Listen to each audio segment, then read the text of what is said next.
अस्सलाम वालेकुम प्यारे दोस्तों, उम्मीद है आप सब खैरियत से होंगे।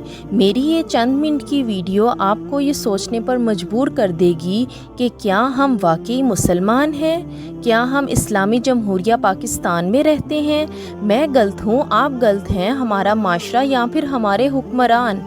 मेरी आप सबसे गुजारिश है कि वीडियो को आखिर तक ज़रूर देखें और मुझे बताएं कि क्या आप मेरी बात से इत्तफ़ाक़ करते हैं।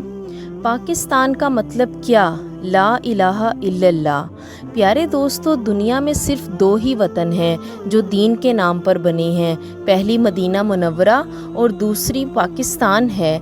हम में से हर कोई अगर अपने अंदर झांके तो कहीं ना कहीं हम सब मुनाफिकत का मुजाहरा करते हैं, ना सिर्फ दुनिया वालों के साथ बल्कि अल्लाह के साथ भी। जब हम मस्जिद में जाते हैं तो अल्लाह अल्लाह करते हैं, जब बाहर आ जाते हैं तो सिर्फ़ और सिर्फ हमारे दिल में दुनिया बसती है। हमारे हुक्मरान वोट लेते वक्त बहुत से झूठे वादे करते हैं और जब हुक्मरान बन जाते हैं तब भूल जाते हैं कि हम नबी पाक सल्लल्लाहु अलैहि वसल्लम के उम्मती हैं।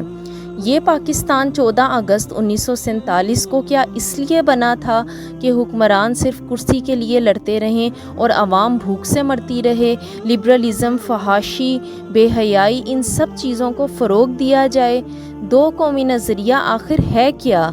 पाकिस्तान बनाने की ज़रूरत आखिर क्यों थी? अगर ये सब कुछ ही करना था तो हम हिंदुस्तान में रहते हुए भी कर सकते थे। अच्छी सड़कें, टेक्नोलॉजी, फहाशी, उड़ियानी, ये सब कुछ आम था।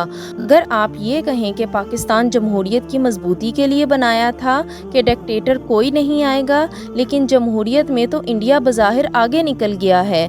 इनकी जमहूरियत ज़्यादा अच्छी नज़र आती है, कभी डिक्टेटर नहीं आया। आज़ादी हासिल करने के लिए आखिर क्यों 40,000 लोगों ने कुर्बानियाँ दी? दुनिया की सबसे बड़ी हिजरत हुई थी जो पाकिस्तान में हुई।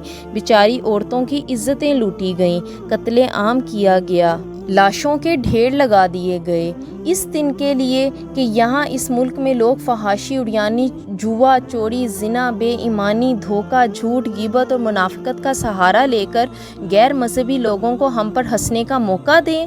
आज़ादी के वक्त ये बताया गया कि जब पाकिस्तान बनेगा तो वहाँ हजूर सल्लल्लाहु अलैहि वसल्लम का निज़ाम कायम होगा, अमीर गरीब का कोई फ़र्क नहीं होगा, मजहबी आज़ादी होगी, मुसलमान बिना किसी खौफ के अल्लाह की इबादत करेंगे, हज़रत अबू बकर सदीक़ रज़ी अल्लाह ताला अन्हु की तरह बातें होंगी, हज़रत उमर रज़ी अल्लाह ताला अन्हु के दौरे हुकूमत की तरह हुकूमत होगी कि जब कोई भूखा भूखे पेट नहीं सोता था।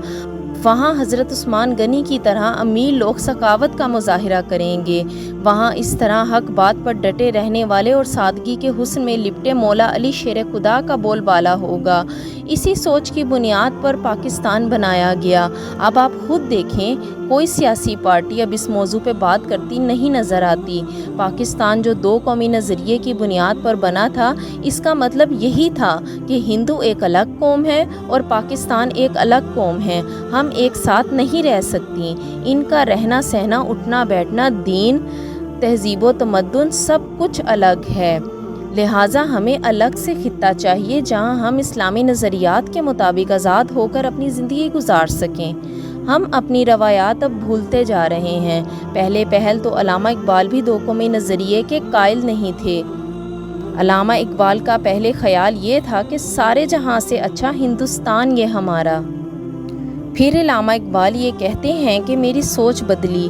फिर मैंने कहा कि नहीं, खित्तों के ज़ोर पर नहीं, आप रंगो नस्ल के ज़ोर पर नहीं, बल्कि कहने लगे अपनी मिल्लत पर कयास अक़वामे मगरिब से ना कर, ख़ास है तरकीब में कौमे रसूल हाशमी। दुनिया में जितने भी मुल्क अलहदा हुए, जंगें हुई, वो दीन के नाम पर नहीं हुई। जितनी भी बड़ी रियासतें टूट कर छोटी रियासतें बनी, इनका मकसद सिर्फ ये था कि हमारा अलहदा मुल्क हो, हम हुक्मरानी करें, दुनिया में एक नाम हो, अलग पहचान हो। लेकिन पाकिस्तान और मदीना दीन के नाम पर बना। लेकिन अफसोस, हमने मगरबी रवायात और तौर तरीक़ों को अपना लिया है और हमारी नौजवान नस्ल आहिस्ता आहिस्ता दीन से दूर होती जा रही है। आप मेरी बात से कितना इत्तफ़ाक़ करते हैं, मुझे कमेंट सेक्शन में ज़रूर बताएं और अगर वीडियो अच्छी लगी तो लाइक, शेयर, सब्सक्राइब ज़रूर करें। Thanks for watching.